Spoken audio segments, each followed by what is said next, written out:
I am on a mission to get to know as many Dead by Daylight creators as I possibly can, and in that effort, I have started this little series called Conversations by the Campfire, or whatever it is when I eventually change the name for the 14th time, because I'm autistic. And today I have.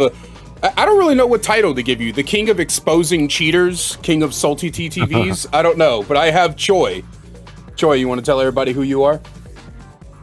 Yeah, I am Choy. I'm a mostly DVD content creator who sort of ends up getting tasked with making more of the, I don't know what you would call them, journalistic style videos about cheaters and things kind of going on behind the scenes with behavior and all that. And I also stream. Yeah, and there's definitely, we have a community section later on in these videos, and a lot of people have questions regarding like your thoughts on like SBMM and things like that. But I wanted to like kind of start off with some like smaller stuff. First off, where did you come up with the name Choy? Choy, actually, it was about a 3-second thought. I I got on Ark, the dinosaur game.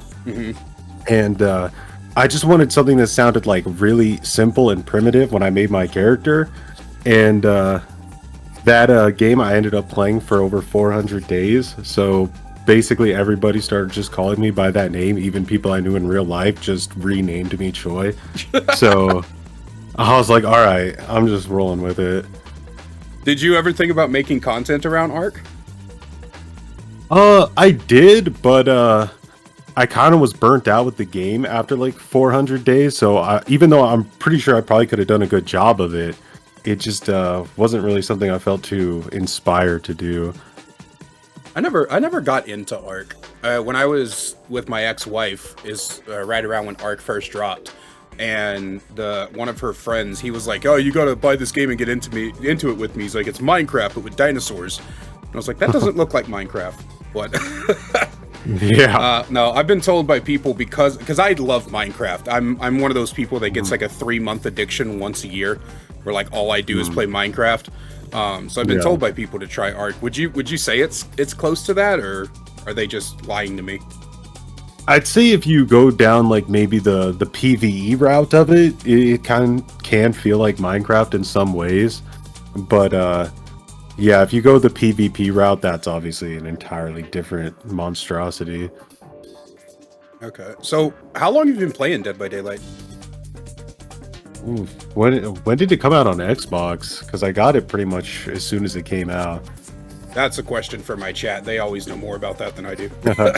I didn't really like it though when I first played it.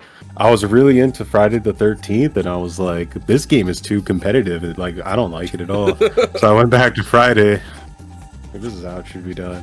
Yeah, I had no interest in it. So I got introduced to it around mid 2020. Like, I don't know what happened in 2020, but I used to be an Apex creator, and like every single one of my peers was playing Dead by Daylight except for like 3 people.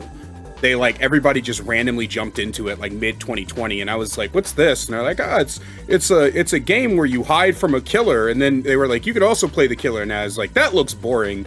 And then I did that. You know that SpongeBob meme with Squidward? He's like, "I hate Krabby Patties," and he takes like a small bite of one, and then he's like swimming in Krabby Patties. Yeah. That's what happened to me when I played when I played Dead by Daylight. I was like, Dead by Daylight looks like shit, and then I played it for the first time in late 2018. No, that's not right. Late 2022. And I was like, I love Dead by Daylight, and I've gone up and down on that roller coaster for the past 3 fucking years. Yeah, definitely a roller coaster with DVD. I think I finally cracked the code, though. I just treat this game like JRM treats this game. If everything starts going to shit, I just laugh at it, or I get off. I got better things to do. Yeah, you gotta find some way to do it. So what got you started? Like, what was your first like aha idea to make content around DBD? It really just came from a bad period of time where I was just playing against hackers over and over again, and it started to get like ridiculously annoying how many hackers I was playing against. So I made a video about it because I was kind of just practicing editing. I wanted to get into editing, and I uploaded this video it did pretty well for a new channel. It was like 20,000 views or something, which to me was insane. Yeah. And then uh, one of the hackers who made the software reached out to me and was like, "Hey, I saw your video. It was pretty good, but like I can give you a lot of information about it that you're missing out on." And then so I made like a follow-up video where I talked to the hacker and I showed like, a bunch of stuff. And then I think it was uh Dowsy. He like promoted it, and then that pretty much like sent my channel off. And then out of nowhere I was like a known name. Well, a relatively known name. Yeah. No, I get Out you. of nowhere. Yeah, I was like, all right, well, let's just keep going with this, see where it goes, I guess. Yeah, it's kind of interesting. Like I said, it's like sometimes I like to give my guest a title unless they're like Scott Jund. Like, what do you call Scott Jund? The king of being Scott Jund, I guess. But that's what I was trying to think of, because like when it comes to like hackers in general, you're known as like our middleman, basically. Whenever like hackers start popping up, everybody goes, "Oh, I wonder if Choy's talked to." How has that like made you? I guess the word is feel like whenever there's a hacking situation, everybody's like, "Choy, did you hear from your contacts in the hacker group?" Like, how does that relate to you? Like, do you feel like you're just known as the guy who knows hackers, or do you feel like you're known for other stuff? I think that because of like the nature of how content creation is, with how when you get bigger as a creator, you sort of become like a brand, and people are very protective of their brands.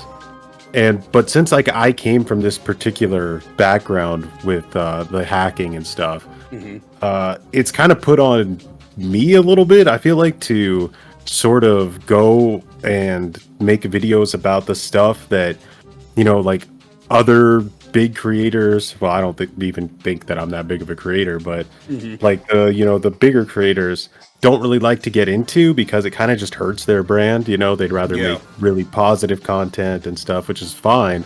Right. But everybody kind of brings the issues to me. Like I get DMs every day about something going on behind the scenes, and you should talk about this and you should talk about that. And it's just like I kind of feel like, is anyone else really gonna do it if I don't do it? So I get a little bit like, what's the word? Responsibility, I guess. Like Yeah. I feel like have a responsibility to do it, which unfortunately kind of gets me painted as like a super negative person about the game, which Right. isn't really true. It just so happens that that's where my niche is with my channel, and I kind of just have to lean into it. Yeah, and I think too, like when it comes, I think a lot of us, just in general, and we're critical of the game, because I don't know if you know, but I recently got back from like a 2 month hiatus. Mhm. I quit everything, like content creation, like being like online at all. I had to take some personal time. And before Yeah. my 2 month hiatus, that was like a big complaint I got thrown at me all the time, was like, "You're just so negative. Why do you even play Dead by Daylight when you're just," and I'm like, I don't think that it's negativity though. Like there's the difference between criticism and also just bringing faces to issues, which is, like I Mhm. said, it's something you do. You bring a lot of eyes to things, like the whole situation where like hackers were pretending to be streamers and getting people banned, Yeah. and stuff. Like, I didn't know that was happening until you said something about it. Mhm. And I'm gonna guess that a lot of people didn't know it was happening, and I don't think that's a bad thing at all. Right. But Um, yeah, yeah, I can't get painted that way. yeah.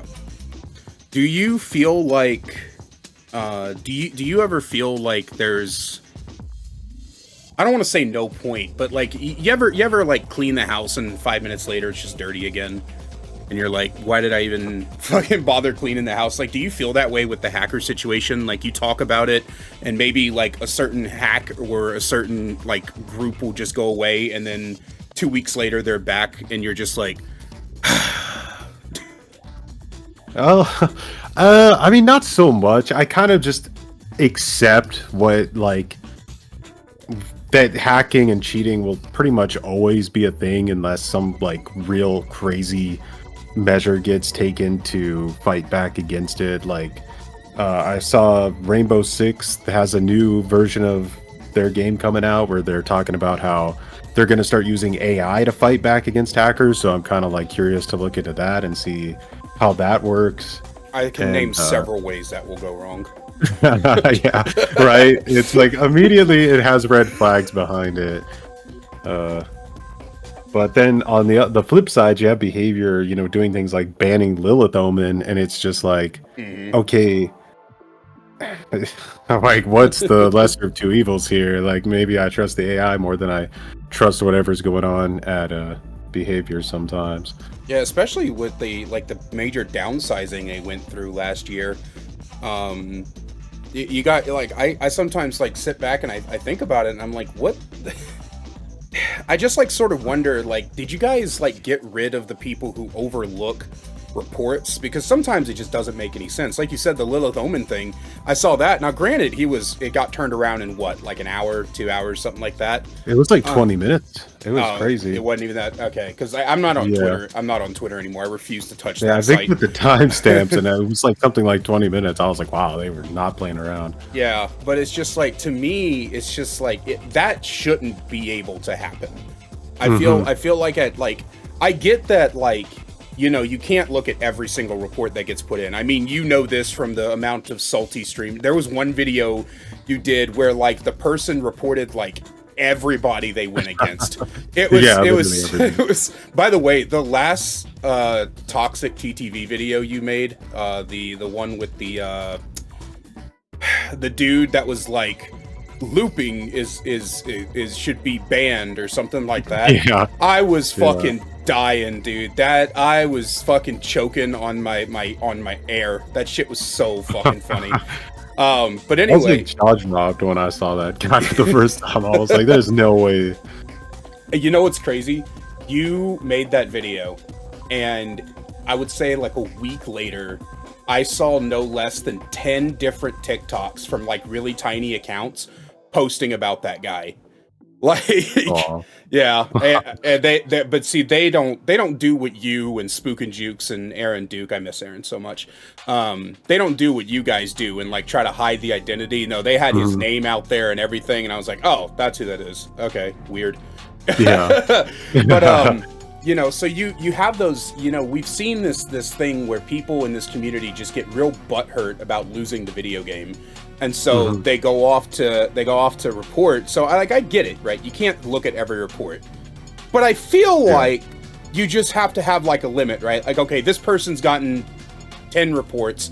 Let me go see what they're actually up to, right? I feel like because like Blizzard does that, where they let bots handle reporting. And I think it was Asmongold, as much as I don't like the man, he did a thing where he was like, okay, everybody report me. And then he got like insta-banned after like 15 reports. And so it's like, you have to find a middle ground, right? Like if you're getting a lot of reports on somebody, you should check them out. But I also don't think you should let bots handle it. I just feel like it's too easy to let bots handle it.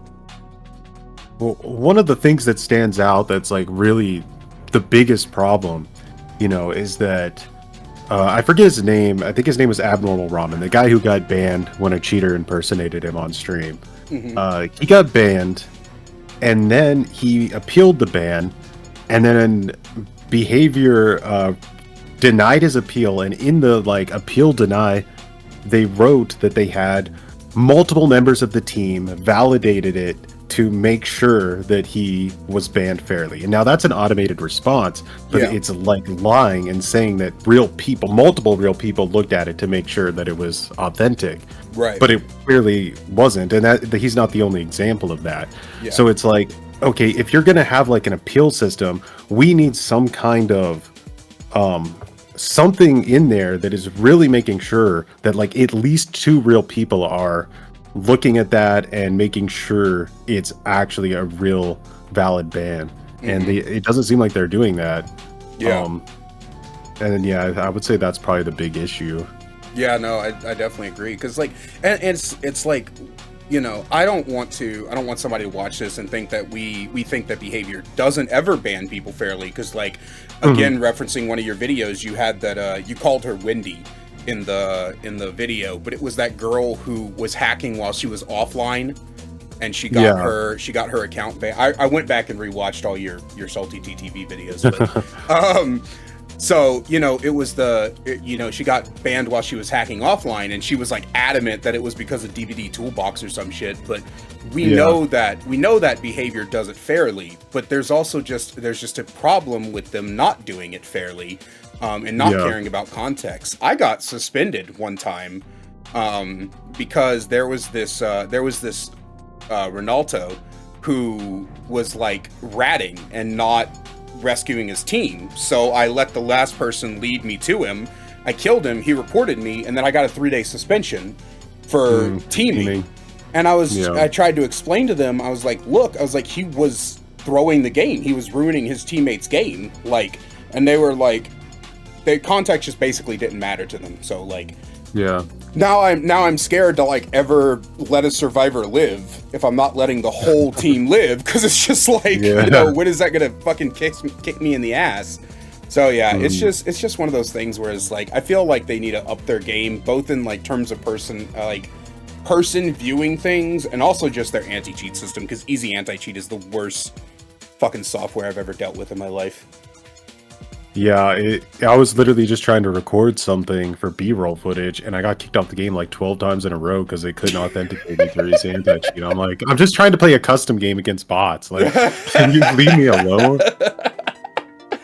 Fuck it. One of my mods, the fake Bennett, I was watching his stream one time, and a message just popped up and said, "Easy anti-cheat cannot verify your game code." And he just clicked OK, and then it just let him play the game. And I was like, what the fuck was that? Like, what?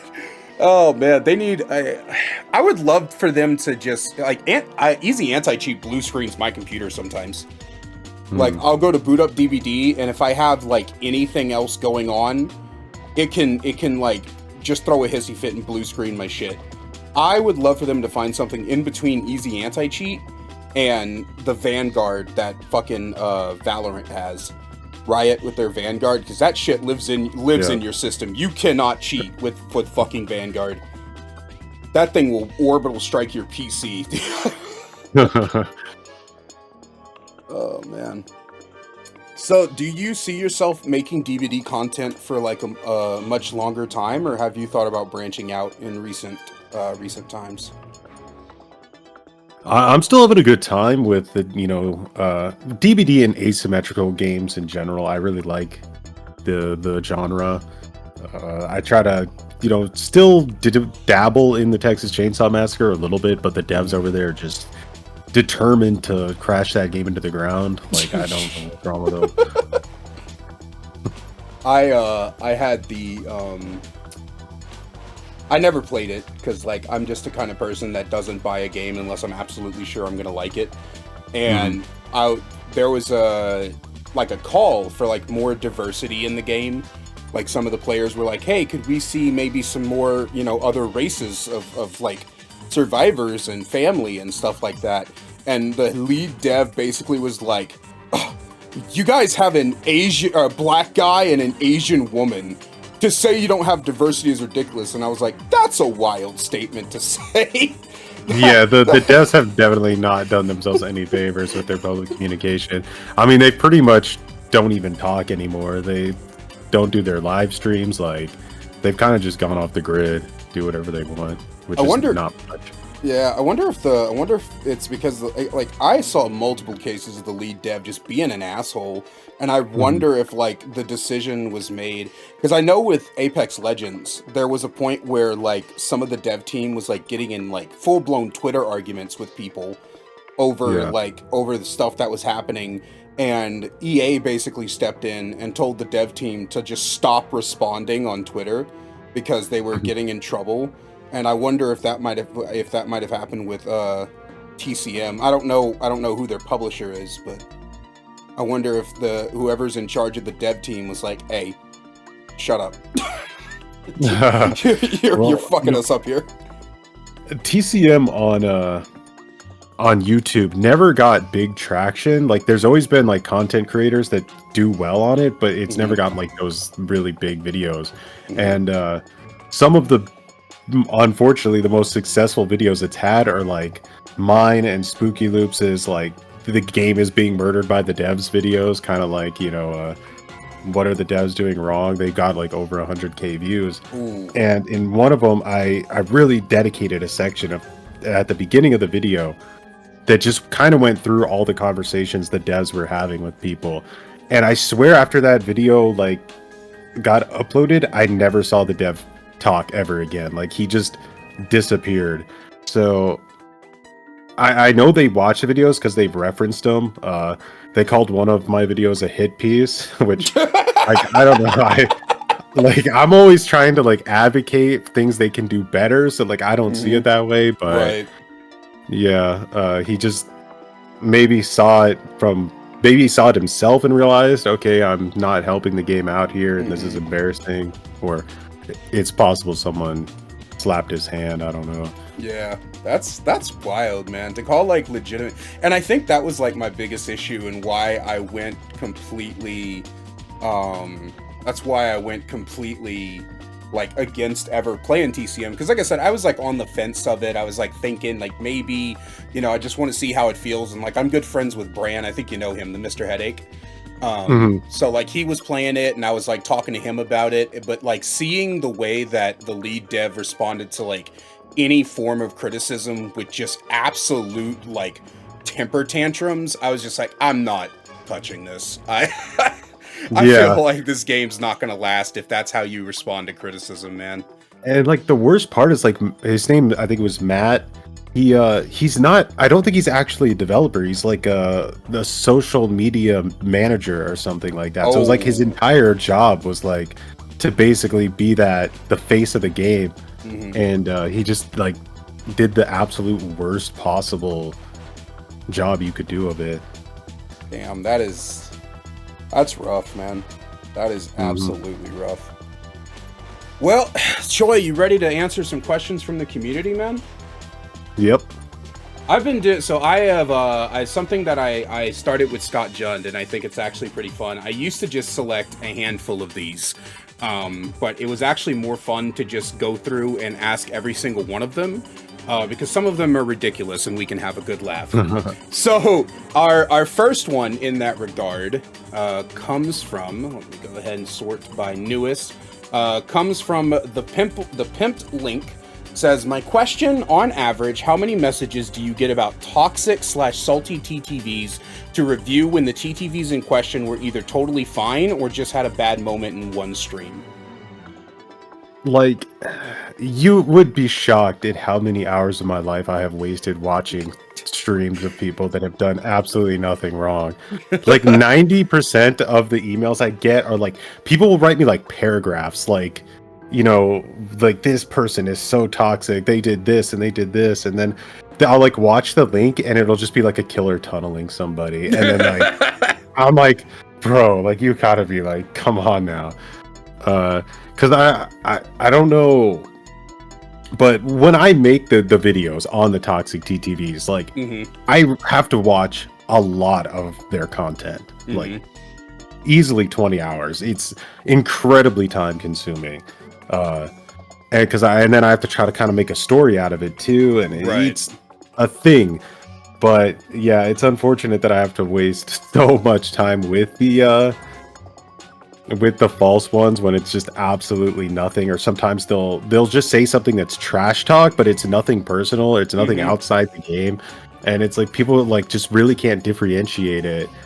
They'll be like, they called me a filthy tunneler in game, and it's like, but they said GG at the end of the game, and they never said anything personal about you. Like, well, you are tunneling. Like, I don't know. Yeah. What do you want me to do about it? I got tunneled one time, and I called the dude a lame ass, and he actually, this was back when I first get started. I was friends with Aaron Duke. I don't know if you know like the story about like when I was like someone tried to out me as like a toxic TTVer.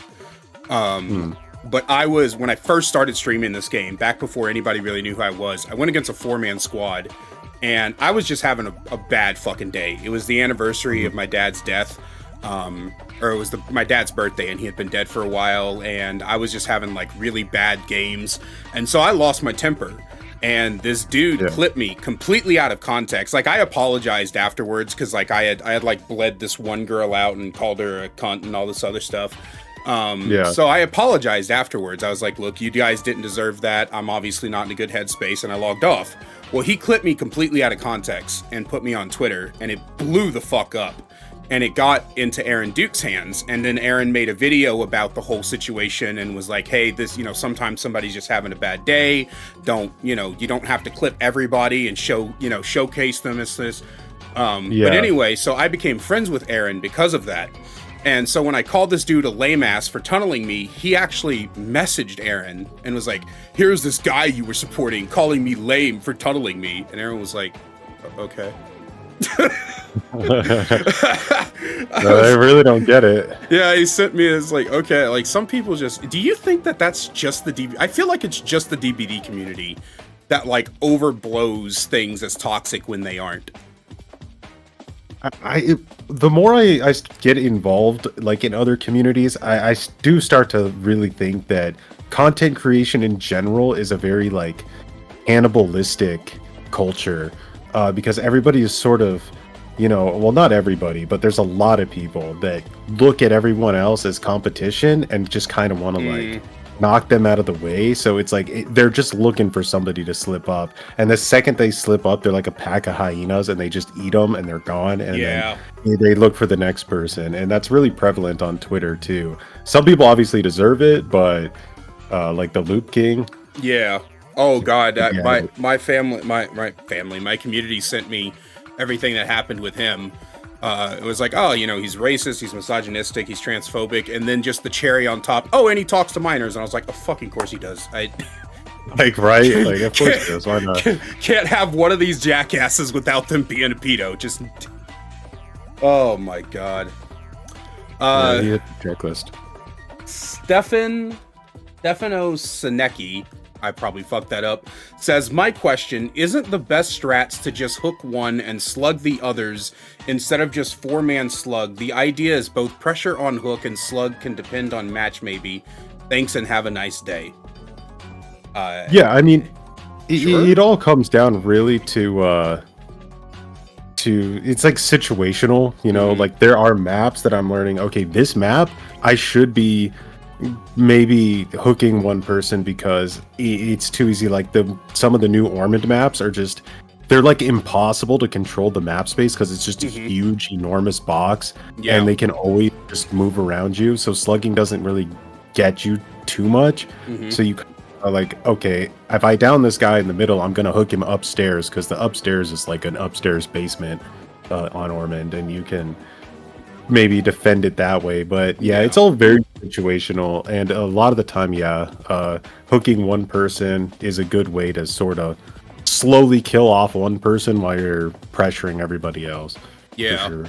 I think that's something, like, by the time people are seeing this on YouTube, I will have released a Roast My DVD, which, for those of you who aren't aware, is my personal coaching series. The hashtag, or the tagline is get you better through bullying you.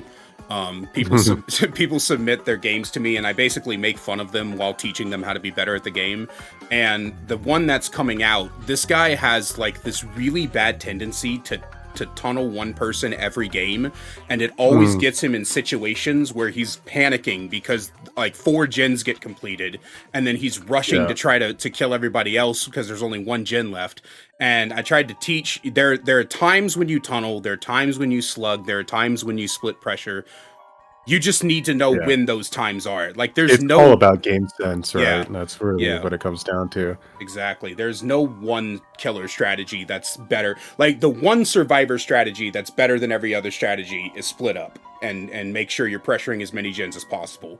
But with killers, there is no one number one strategy. It's always dependent on what you're doing, what's going on. Vibrant Toucan says, what do you think about the announced Skull Merchant design preview?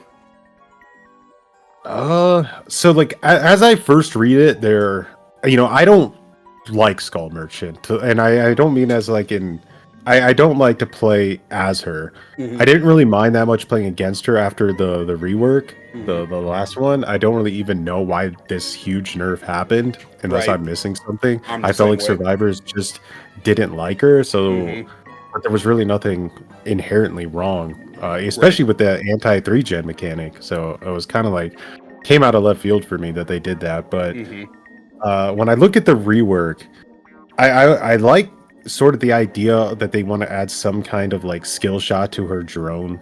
Like I did like that aspect of it, but at the same time, a lot of because I've been doing a lot of slugging lately, as I'm sure some people know, and the like my slug receptors are just like exploding in the back of my head when I'm reading like what she can do. I'm like, this is like another twins. Like I'm just Yeah. gonna be slugging everybody, and I know people hate that, and this character's already so hated that Right. if you guys do something like that and people just hate her again, they're gonna blame the character when it's really not the character's fault. It's just you're making like poor design decisions that are Hmm. promoting these things. So uh yeah, they need Yep. to Yeah. No. probably reconsider what they're gonna do there. Yeah, no, I did my like first initial reaction when I read like through it, but like after thinking on it for like the past a day or so, I genuinely don't think I like it. It looks cool. Like if this Hmm. was a new character coming to the game, I would receive it better, but I don't like Yeah. that it's Skull Merchant they're doing this to.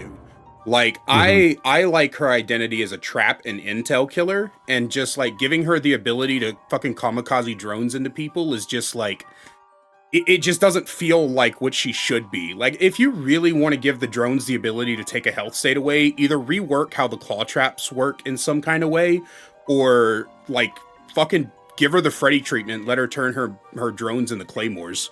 That's Fucking something, right? yeah, just something that I just don't, because like you said, the slugging thing, that's gonna be bad, dude. Like especially when Yeah. people get good at it, they can like hot swap between each drone and just start slamming it into survivors. You're gonna end up with 2 to 3 survivors on the ground like all the time against her Yeah, and then once you can people get good. basically watch your downs because the drones are cameras that she Hmm. can send out like torpedo predator missiles. So Yeah, like, it's just like designed to be a slugging cringe killer. yeah. But when I I talked to Pixel Bush about it hmm. like a year ago or so, like he asked me what I thought randomly they should do with Skull Merchant, and I thought like maybe an idea. He hated this, by the way. Uh, I thought, okay, the big issue that everyone seems to have is that you run through the radius of a drone 3 times and you get automatically injured. So Hmm.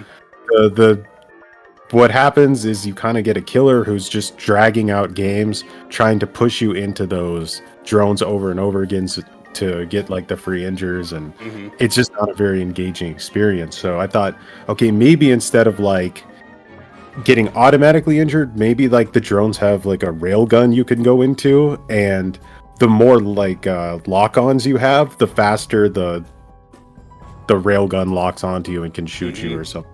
Yeah. But so I always like the idea of some kind of skill shot that you have to like kind of earn, but Hmm. yeah, I we'll see how it I my thought for her has always been to like lean more into the intel part of her kit.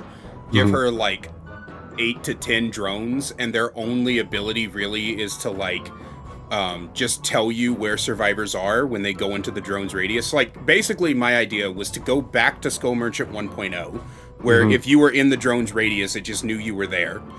And instead of doing that stupid exposed bullshit, just give her like undetectable and haste, Yeah, depending on like how much scan progress you've gotten throughout the match.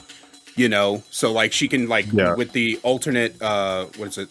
The active ability button, the control, you can like build up enough and then control, and it's just like an on-demand undetectable slash haste depending on how long you've scanned the survivors, right? It would make her Mm. slower and she would probably need something else, but I like the idea of a killer that's like everywhere. right? That's one of the reasons I like Singularity so much. Yeah. I'm fairly certain I had kind of the same idea when the original Skull Merchant came out and she was so hated. I thought that they should go more in that direction as well. Just make her like a total recon killer. Yeah, I always thought that would be cool. Toby Keefe 2400 asks, why are you such a cutie patootie? Unfortunately, I was just born that way. I try to, I do try to hide it. I don't want anyone to know, but it just is what it is, I guess. Right. XD Gamer says, how would you fix rework weaker killers, for example, Pig? That's a loaded question, isn't it? Well, I mean, this always goes back to my whole currency system idea. I don't really think there's anything inherently wrong with Pig. I think she's perfectly fine. It's more of the issue of, the power creep of how do you make Nurse and Pig exist in the same space, and then like how do you make Pig good against a 4-man Swift versus a solo queue team and map design. But I think overall the whole like currency system idea is probably the best shot at actually tethering that enormous power divide. Right. That currency system idea has been one of the biggest points of contention with you and other people, hasn't it? Yeah, 100%. I watched that video, and I will admit that I am like, there were some points in it that I didn't like. I like the concept that you came up with. I just had like, there were certain problems I had with like expecting the devs to tier list killers, basically. When you were like, Nurse would get less because she's the objective, more powerful. Like I said, I like it. I just don't know how feasible it is to expect the devs to understand the strength of killers, especially with their like spreadsheet balancing they like to do. Yeah, that's like one of the points I always have to like try to make with it is I always like if it's implemented well, like that's the idea. Yeah, it's one of those where cool concept. How do we do it without the devs fucking? I love you, behavior. I really do. I love you, but I do not trust you guys to judge the power of killers. I just don't. I do wonder though, like how do they leave Nurse and Blight as untouched as they are for so long? Like when they kind of know, like a new killer will come out or whatever, and they'll be like, "Oh, this killer has an add-on that makes them 1% faster after getting a hit. We gotta like tone that down to like 0.5." But then you just have another killer like Nurse in the game who can just ignore every obstacle in the entire. The entire game and just win. It's like, like, am I on crazy pills or like, what's going on here? I'll tell you this. My hot take when it comes to Nurse and Blight is the only change I want to see to both of them is when you stun them, it depletes their tokens and then they have to regain them. But with Nurse, it like puts her into fatigue, right? So if you pallet stun, if you DS her, if you blind and get a flashlight save, because that would help with the fact that stunning them doesn't really do anything. Like when you stun a Nurse, what does it fucking matter, right? She's just gonna. So that's the only things I want to see happen to them too, and then I want them left alone because I think that the constant push to try to take them down is going to eventually lead to let's say they do everything everybody always wanted them to do to Nurse and Blight. And then those two fell out of the top spot. It's going to be taken over by another killer, and then we're just going to have the same conversation all over again about that other killer. Like, I would literally just rather them do that one thing to those two, and then just leave those as the top two killers. So that I don't have to hear this argument with Billy. If, like, Nurse falls out of favor, she's no longer the strongest, and then Billy becomes the strongest, and then I just have to sit here for another 9 years and listen to people ask when they're going to nerf Billy enough to be, it's, that's my feelings on it. They do it mostly with perks now, right now. It's like, oh, this perk is so strong, 80% of the player base is using it, we got to nerf it, and then like, all right, we're going to nerf it, and then they just go to another perk that does nearly the same thing. 80% of the player base uses it. Well, that's not going to be allowed. Yep. Solo Yapper 769 says, how do you feel about DBD adding perks to Killer as base kit like Deadlock or Corrupt? I generally feel like Killer needs some perk to base kit, just how the state of balance for Killers has been really iffy at times. I could name several ways that could go wrong. So, I mean, and this is kind of where I go insane, right? Because I every time someone asks me a question like this, I always go back to like the currency system again. Mm-hmm. It's like if they put base kit corrupt in the game, for example, like especially with the spawn change that's coming in, they're going to make it to where all the survivors spawn together, which is a huge buff to corrupt intervention. The like nurse gets so much insane value from that at that point that like she's just gonna obliterate everybody. But then you have another killer like Trapper who kind of really needs it. So if you implement it for everybody, nurse bottlenecks it. She's too strong for it, but the lower killers suffer for it as well. Yeah. So with the currency system, it's like, okay, Nurse has 50 points, Trapper has 100 points. Now Trapper can put Corrupt Intervention on his build, and it's not a big deal.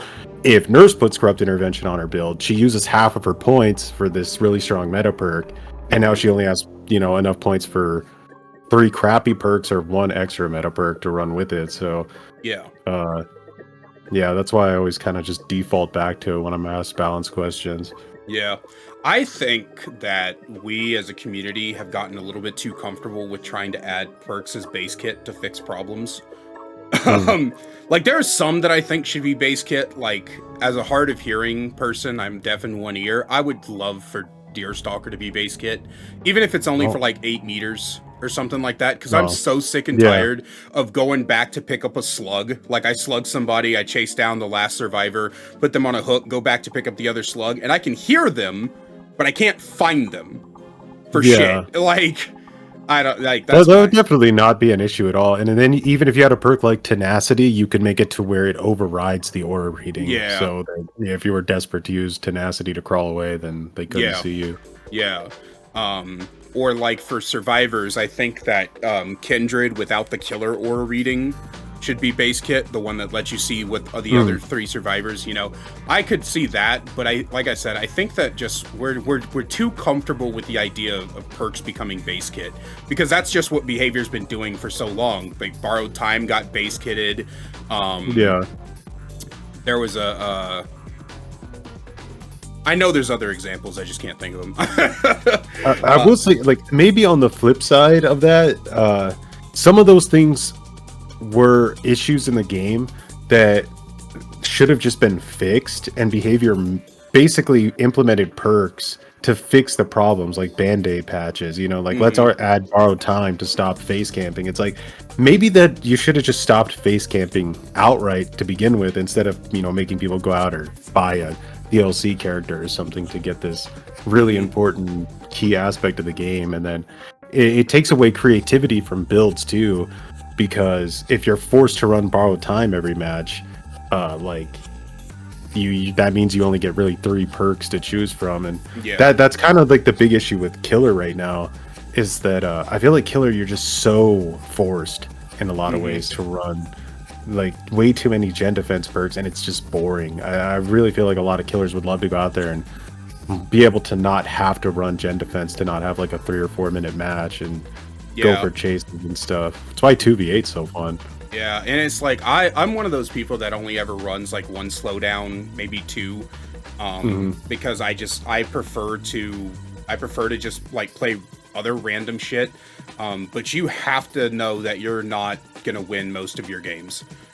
You're gonna very often get into the situation where there's 2 gens left and nobody's dead, and you just gotta figure it out from there. I'll admit I kind of don't like this next one, but I did say that I was going to ask all of them. So Atsuga77 asks, why do you think behavior keeps putting together bad updates? Skull Merchant 1, 2, and 3. I don't think Skull Merchant 2 was that bad. Twins rework, sure, and the Xeno changes. Such an odd. I think that the issue, from how I see it, is that they're missing like a design step, sort of. When Night got reworked, he was terrible. Like they ruined him. They put him on the PTB. They destroyed the character. And the thing is though is on the PTB there were some bugs that actually made the character decent, but they were bugs. And when the character came to live, they got rid of those bugs, and then he was just total trash. And I was pretty vocal about it, like Mr. Headache was with Alien.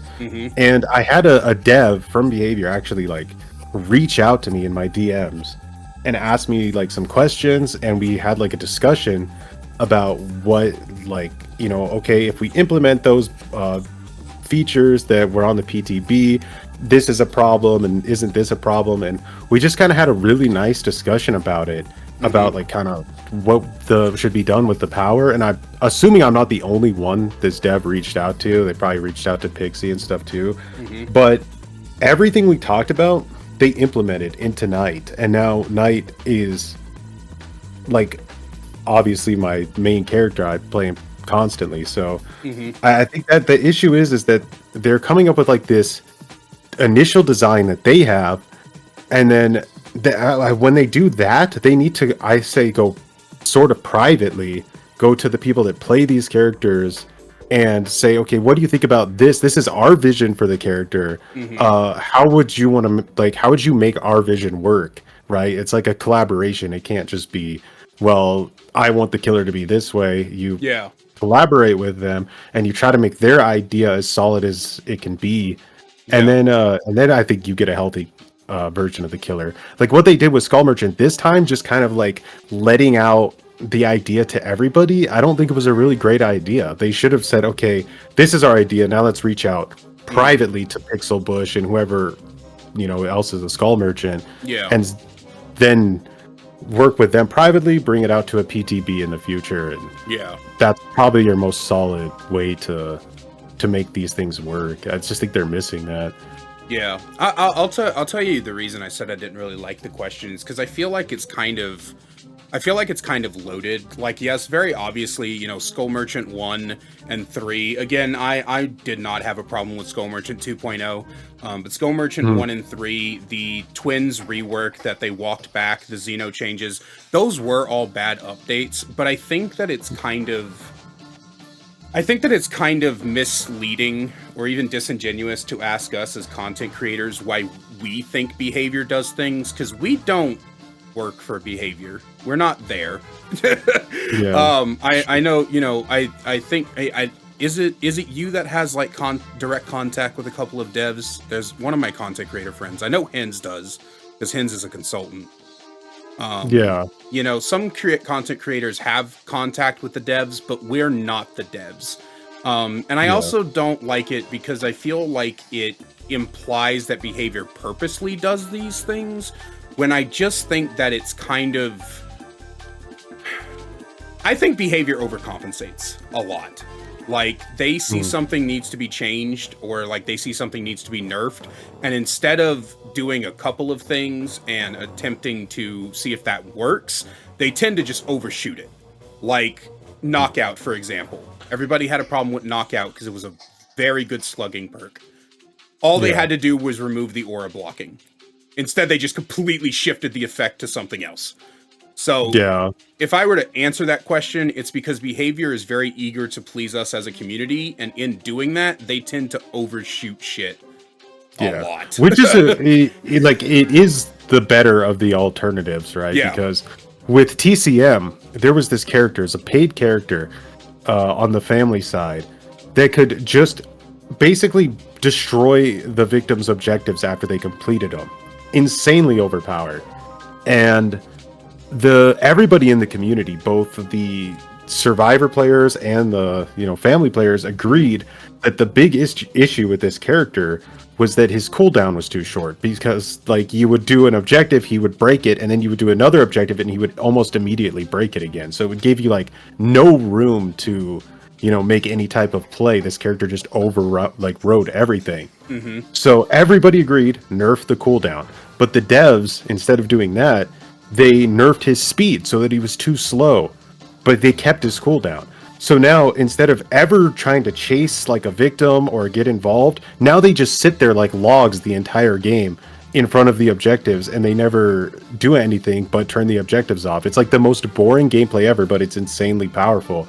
And it's like having that alternative where the devs think that like their version of things is always going to be the right way and they don't ever listen to the community is a nightmare. Like it's the worst possible outcome. So I'll take behavior, misstepping here and there as long as they're really listening and trying. I'm okay with it.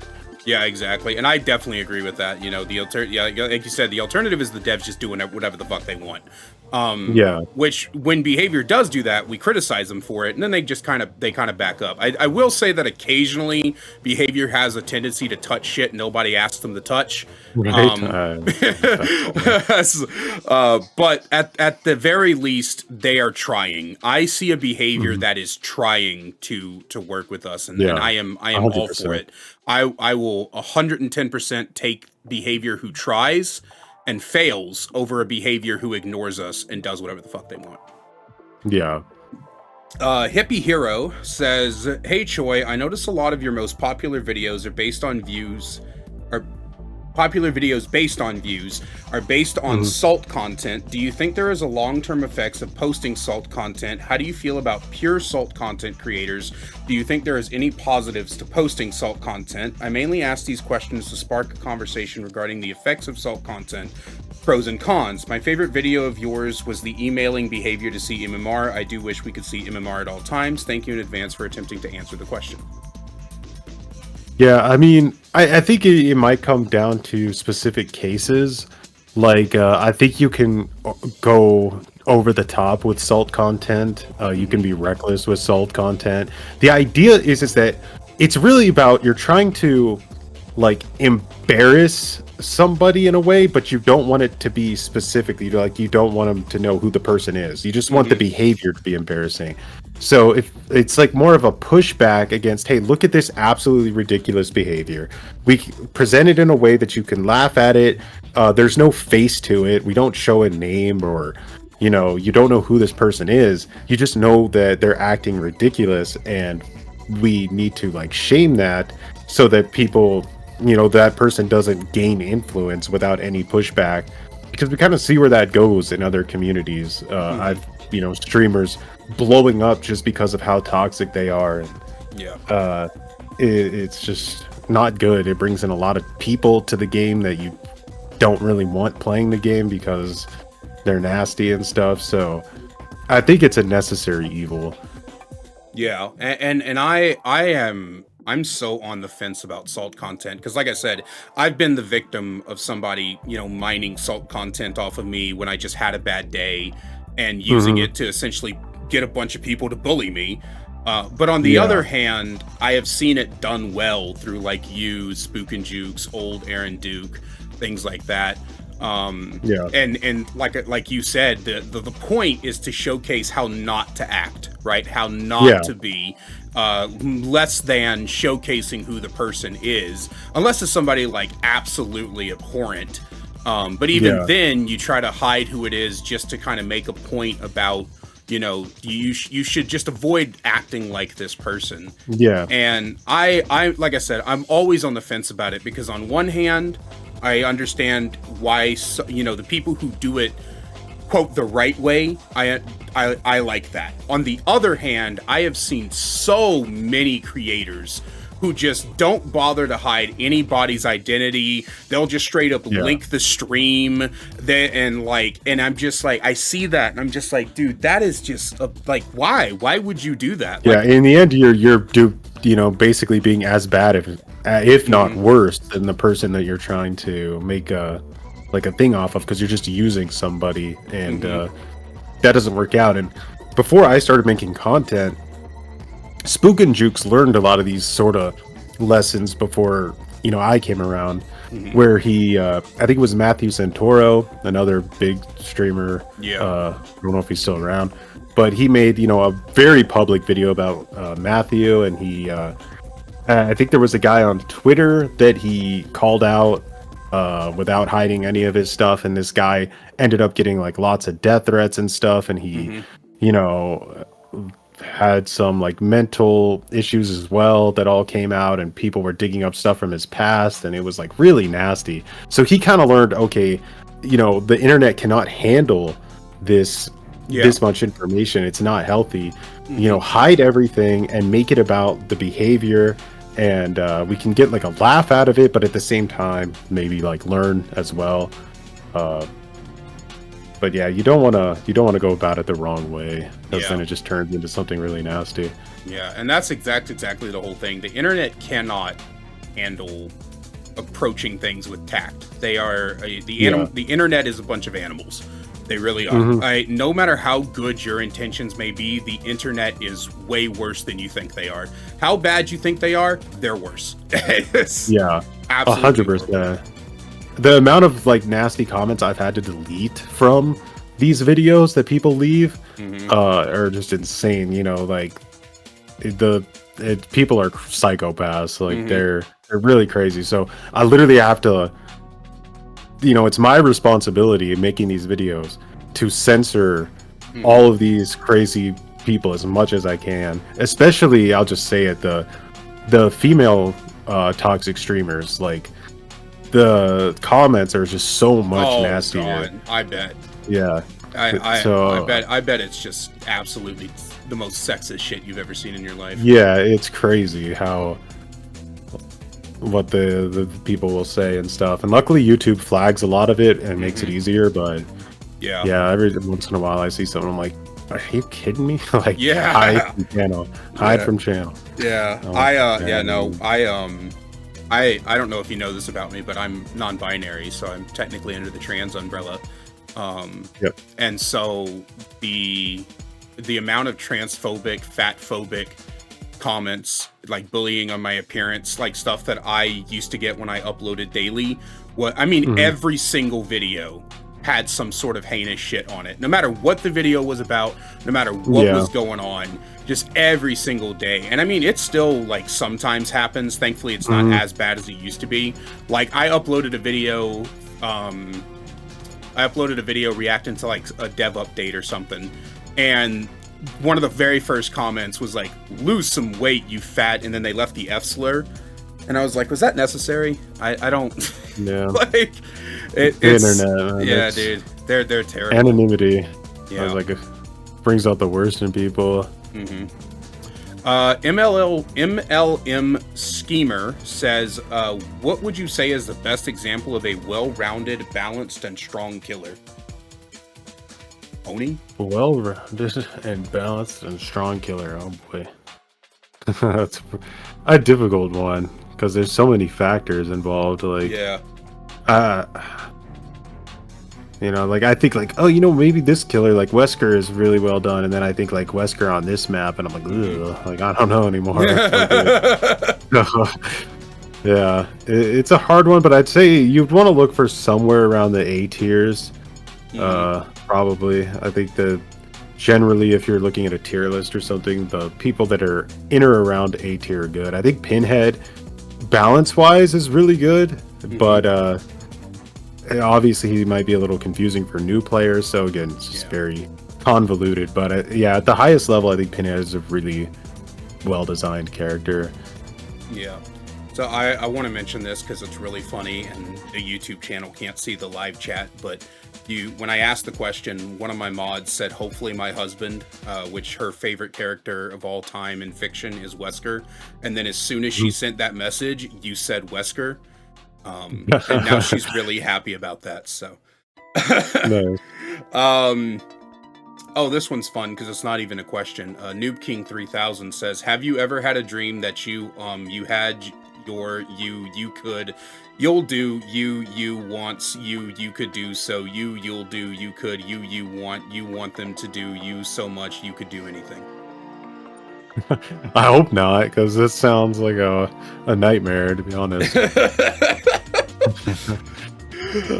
Bot Whisperer says, "People often discuss Dead by Daylight flaws or negative community. What are the most positive things about Dead by Daylight as a game and community?" Positive things. Well, I mean, speaking from one experience, obviously, is when I think it was 2023, early 2023, when I got diagnosed with blood cancer, like everybody in the DVD community like messaged me. Like people I didn't even know knew that I existed were DMing me and messaging me and being like, and they didn't stop. You know, like Scott, for example, like was DMing me like months into my treatments and stuff and asking, you know, like, how are you doing? How you been? And stuff, like things that people on the outside would never know, but it was pretty cool. And so they can come together, and they came together for Lindsay as well, with her fundraiser and stuff. That was really cool. Yep. So they can, like, you can see how the positivity just can come out with puppers. That was the big one. And so I think DVD community is good. It's just that there's some really, you know, sour apples in it as well, that just kind of, I don't know, what exactly the issue is. Like probably the most terrible thing that I can think of from the DVD community is the one school shooter was a DVD player, and there was a bunch of news stories about it, about how, oh, did DVD make him do this? And it's just like, clearly not, but yeah, I do agree that when it really matters, the community can come together. Like when I got doxxed last year, the community stood behind me. People were speaking out against the doxer, and even when some jackass tried to like act like the doxing was fake, even though we could literally see proof of it happening, most of the community stood behind me. Some people who just really didn't like me just didn't care. They just looked for any reason to shit on me. But most of the people of the community stood behind me and really, you know, worked to make sure that I felt safe and that I was okay and that nothing horrible had happened. So yeah, I think when the chips are down, you can count on this community to come together to help somebody and be there for people. As a game, I think that generally speaking, the flaws of this game are kind of overblown. Like there's some bad stuff, but I think the game is fine as like, in terms of like, do you want to play a good game? It's almost remarkably fine if you take into account how impossible it is to balance. Like the amount of perks and killers and maps and like all the variables, it's so insane. The fact that it even functions nearly as well as it does is like almost astonishing. It's actually that you say that. I think I agree with that. Like it's really impressive because like sometimes like I'll tell you one of my most hated phrases is the devs are lazy or the devs are incompetent. I don't think you guys understand how difficult this game is to get working correctly. Like they're working off of a dog shit code of a foundation, and they've got almost 1,000 things to keep in mind with every change they make. Yeah, it's like Tetris, you know? Yeah. They change one thing and the whole geography changes. It's got to be somewhat of a nightmare, but one thing I think the DVD community gets a little bit confused on from time to time is that like when we talk about like behavior or like the studio, I feel like a lot of the times we're not talking about the people that are actually in the trenches making the game. Like it's like upper management or the corporate, you know, board of directors that are making like really cringe decisions here and there about things. Like, and it kind of all gets wrapped into one ball of just behavior and blame behavior. But yeah, the devs, like the actual devs, you know, I think they deserve like all the support possible, and they're really nice people too on top of it. Yeah, I've heard good things. I've always wanted to get in contact with the devs because I would love to have a couple of them on the channel just to ask questions that only devs can answer. But I've heard really great things about developers. I've never been like personally interacted with them, but from everything I've heard, they're just really sweet people who are doing their best to support a game that we all love. You know, or we're supposed to love, I should say. They're passionate about it too, for sure. And finally, for the last question that we have since the start of recording this, if you entered a question and you didn't hear it get asked, it's because you put it in after we started recording, and I'm sorry about that. But how about maybe says, what would you do to rework MMR completely? If I was gonna have full control and do whatever I want, I would immediately scrap MMR and go back to the emblem ranked system that we had at the beginning. It had issues, but I feel like the psychology behind MMR is always pushing everything to the sweatiest possible outcome. Like it's an arms race, your opponent's going to bring the sweatiest thing, you have to bring the sweatiest thing or they're going to destroy you.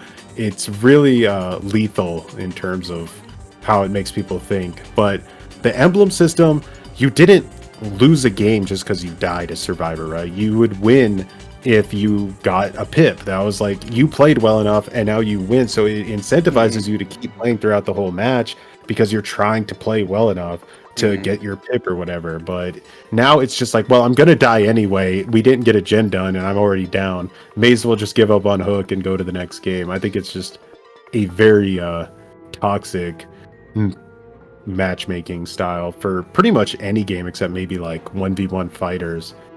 I think it's such a hard conversation to have because on the one hand, you want to avoid the guy that just downloaded the game yesterday playing against like me and you, right? Yeah. Like I don't want a baby Survivor to come against my Billy. They're not gonna have a good time. Yeah, it is boring too. Yeah, like it's yeah. Like I saw a post. I saw a post on Reddit today actually, where this guy was posting. He was like, "How am I supposed to get better at the game? I'm a brand new Survivor." And he showed a screenshot. He had went against a knight with 10K hours. He can't play. He literally downloaded the game yesterday. He can't fucking play against a knight with 10K hours. I can't play against a knight with 10K hours. Like Pixie would roll my ass, dude. So I think it's one of those things where you want to avoid that, but at the same time, it's just not fun to have to go against Navy SEAL Team 6 every other fucking game. Yeah. And the bad part is the way the matchmaking works now is it tries to match you with the reason you'll get inconsistent matches is it tries to match you against somebody who's close to your MMR, but then when they can't find them, it just slowly bumps out and tries to encompass. Like one day when I was at about 1,800 hours, I came across a squad. The full squad combined had less than 400 hours. What are they going to do against me, man? Like, they all died at 5 gens. Like, it was a massacre. And that's not fun. That's not fun for them. And it's all because of the way the matchmaking is just inconsistent. I have always said that I like SBMM and MMR, but it has to be done in a very specific way. I would personally fix it by first fixing the emblem system, because that thing is way too inconsistent. And then using the emblem to decide MMR, SBMM. I don't know how it used to work back in the day. I just started in 2022, so. No. Well, in the old days, there was 20 ranks. So you would, if you were a brand new player, you would start at rank 20. And it was like Noob Town Alpha, brand new players. Nobody knew what they were doing. By the time you got down to like rank 10, it started to be like, okay, these players know how, like a little bit what they're doing, but it's still really easy if you know how to play against them.